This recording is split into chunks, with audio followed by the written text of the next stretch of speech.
Alrighty guys, and welcome back. Today we're going to be looking at my build that I run on the Spirit. Now it's a little different to some people's, but I'll walk you through it right now real quick. I just want to quickly point out that does my build follow the 4 basic principles that we're always talking about? Do I have a gen protection perk? Do I have situational awareness? Do I have a stall? And do I have a utility perk? Well, I can tell you I have 3 of the 4 perks. This first perk here, I'm currently running Haunted Ground. What does Haunted Ground do? Well, basically this means when a survivor breaks a totem that is lit, that is Haunted Ground, there are going to be 2 totems that are traps. When one breaks, both of them are counted as being consumed, even though the other totem will be a dull and can be relit through NOED, but I won't go into details about that. This means all my attacks that I do that are not special attacks, therefore M1s, will be an instant down and an instant 2 points of damage unless the person has borrowed time. They will go into dying state, or Metal of Man. Metal of Man will stop them too. Very strong perk. I run that in conjunction with a perk called Devour Hope. What does Devour Hope do? Devour Hope is when I hook a survivor, if I'm outside of 24 meters and that survivor is saved, I then receive a token. At 2 tokens, I get 5% movement speed for 10 seconds after hooking a survivor. At 3 tokens, all my attacks will put a survivor into dying state that are not with my special ability. Therefore, a Huntress will not receive it on her projectiles. Only her M1s will receive it. I wouldn't recommend Devour Hope on the Huntress. And then at 5 tokens, I'm going to be able to Mori a survivor on the spot, regardless of whether they've been hooked or not. Keeping in mind, each time you hook a survivor and they're saved when you're outside of 24 meters, that will count towards a token. Now, a lot of people don't understand what I'm about to say here, so I want to make sure you guys know this. Your heartbeat is based off your actual body. Now, what is a spirit's ability? Alright? She can enter a different realm and activate phasing. She will stand there and do this ability. Her shoulder will glow in terms of these little shards. It's very hard to note though. It'll take 2.5 seconds. When it activates, she cannot see survivors anymore. She can see crows, she can see the grass move, and she can still hear. She doesn't see survivors. She doesn't see blood unless she's running add-ons as well, which I believe are the Father's Glasses. But it takes her 2.5 seconds to activate. She now runs at 176% movement speed.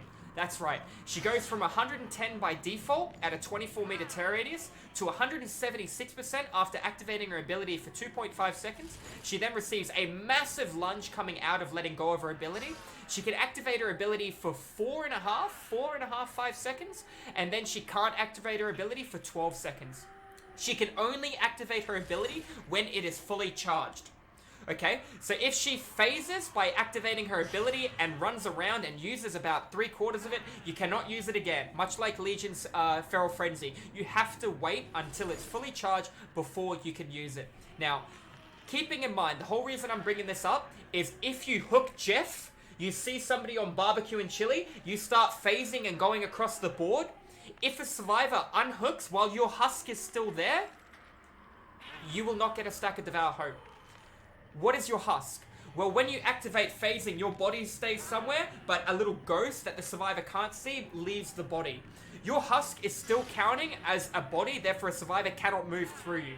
The second you let go of your ability, the body disappears and appears where you were. So it's just an empty shell while your spirit moves around, therefore known as the spirit. Okay? I want to point out the spirit is better worked when she uses her ability in small doses, right? 2.5 seconds to activate by default.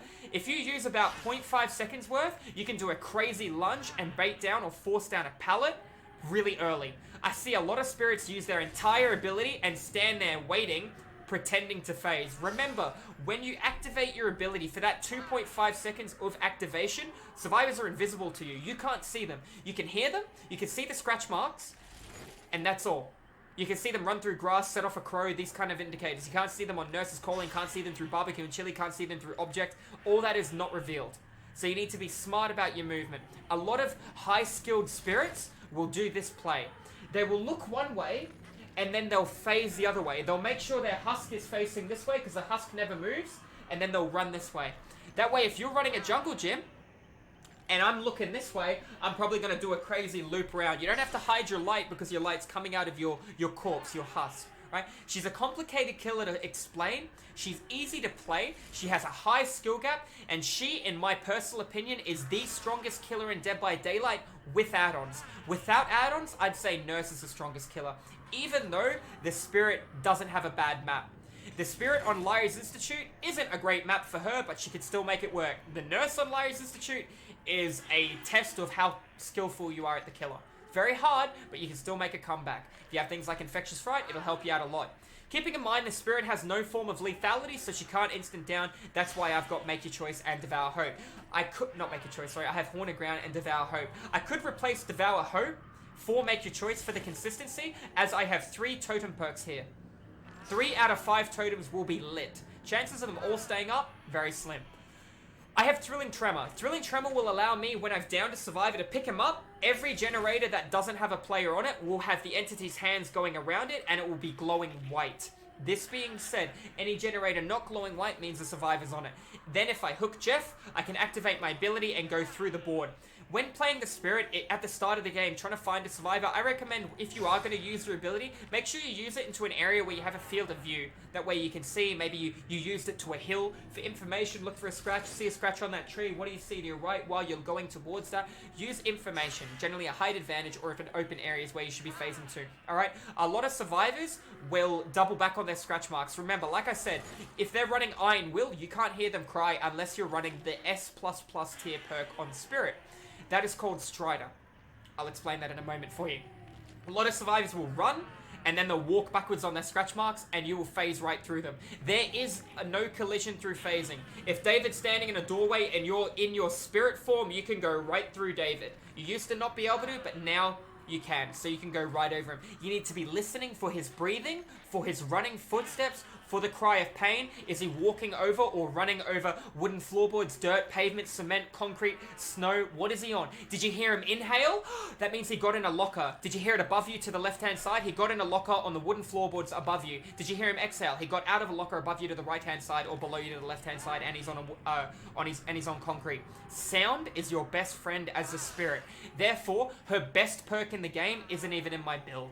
Right? So I recommend Haunted Ground, Devour Hope, Pop, and Thrill. I've got a lot of experience as a killer, and I find this gives me a fun time and a really good experience when I play her. Right? She can be hard to verse, and as you can see, I don't have many perks on her, but I do have generally what people would refer to as the meta and her strongest build. You'll notice on screen right now, this is it. Right? Corrupt Intervention is going to seal the 3 furthest away generators, therefore you're going to get good value out of the fact that you're moving around at 110% movement speed, and you're going to funnel people together. Barbecue and Chili is going to give you information on where targets are, so you can phase straight to them or straight to an objective, but can be countered through lockers or being close, or even a perk called Distortion. But Pop Goes the Weasel stays there for the consistency of regressions gen. You could put on Surge, but I do highly recommend Pop based on the catching potential on the killer. And then you have Strider. Strider is a perk that counters Iron Will. Iron Will is a survivor perk by Jake, unlocked at level 30, and that means you no longer cry while in pain. You will still cry in dying state, you'll still cry on the hook, but when you are injured, you do not cry. Strider means you cry and you can be heard. Keeping this in mind, your breathing is 25% louder, your cry of pain is 50% quieter, but still there, still really easy to read. As a Spirit running Strider, if the survivor doesn't have Iron Will, you'll have to phase that extra second longer until you're right up behind them. A lot of people come out a tiny bit short because they don't account for Strider as well. It is by far, like I said, an S++ perk on her. Her best perk in the game. I don't generally run it as much. This would be my go-to build on Spirit if I were to choose to use add-ons. Now, Spirit has some of the best variety of add-ons in Dead by Daylight. She has add-ons to allow her to activate her ability faster. Instead of 2.5 seconds, she has the bloody hair brooch and the hair ribbon right there. Do they stack together? You bet your bottom dollar they do. Now she'll activate her ability in about 1.5 seconds. So you know how she's normally standing still, baiting the face? She's going to go boom, straight around and flick hit you. Very quick. Very powerful, very punishing. Do you need to run both of them? No. So you've got activation add-ons, you've got duration add-ons, they last longer, you've got recovery add-ons, you've got movement speed add-ons, you've got so many good options as a Spirit. This is why I put her as the best killer when incorporating add-ons. For example, this add-on here and this add-on here. Movement speed and movement speed. Wait, sorry. That allows you to track blood, but you can no longer see scratch marks. While tracking blood, if you're running something like a Wraith Teachable, oh my god, I can't even think of what the perk is called. I can't even think of what I think it's called Predator. No, it's not Predator. Predator will funnel together the scratch mark. It's called Bloodhound. Bloodhound will mean the scratch marks are going, not the scratch mark, the blood is going to be glowing bright pink. Bright pink. You're going to be able to see it a mile away no matter what surface it's on. And if you're running Sloppy Butcher, that's even better for training wheels to show you. If you run Father's Glasses and the Mother's Dwelling, you're now going to be moving at an insane movement speed. You're going to be able to track blood but not scratch marks. Remember, if a survivor is not injured, they're not bleeding. If they are injured, there is only a few perks in the game, like Off the Record, that can stop them from leaving blood. There is another one also unlocked by Yui as well, but not many people will be running those. If you choose to run this and this, you have the fastest movement speed in the game, but the Demogorgon. Demogorgon Shred comes in at a whopping 460% movement speed with this shred. 420. I think it's 420% movement speed. This here will allow you to move well over 300% movement speed. Faster than a Billy running Doom and Death Engravings. Faster than Oni as well. Keeping in mind, you're going to be phenomenally fast. If they're injured, you're going to hear them through Strider. You can close distance regardless. This here is her best add-on she can ever have in the game. With Barbecue, you see auras for 4 seconds, you'll look at the aura, you'll activate your ability, you'll be on them before the 4 seconds is up. You just need to know where they were. This gives you phenomenal movement speed. But, like I said before, she has honorable mentions. You've also got the Amulet, which is going to allow you tremendously increase the duration. Remember, it lasts longer, but you can only activate it when the ability is full. Therefore, double-edged sword. Slightly decrease the movement speed, so you'll take a penalty to it as well. Like I said, there are a lot of great add-ons. You also have this one here, which allows you to have a tremendous lunge while you come out of your phasing. That does stack as well with the other one, which gives you lunge, which I believe is... I don't actually know what it is, but what I'm trying to say here is she has a vast variety of very powerful add-ons regardless. I can say... Personally, guys, she is the strongest killer. She's pretty easy to learn. She's hard to master. She's the strongest killer in terms of with add-ons. Without add-ons, I still put Nurse above her. But that's in my opinion. Guys, let me know what you think. Who do you think stronger? Do you think the Nurse is stronger? Do you think the Spirit's stronger? What build do you run on her? Do you like Sloppy Butcher? Do you like running Predator? That way you can see the scratch marks funnel together because you're training on the Spirit. Let me know in the comments down below. But guys, thank you so much for watching, and I will see you in the next video. And make sure you hit that subscribe button to support the stream, and you'll pop into the live streams where I stream DBD 5 days a week, and I teach a bunch of beautiful people the game. And if you think you know everything about DBD, you can help me teach people. Otherwise, if you want to learn, you're definitely in the right place. But thank you guys, and we'll see you in the fog. Have a good one.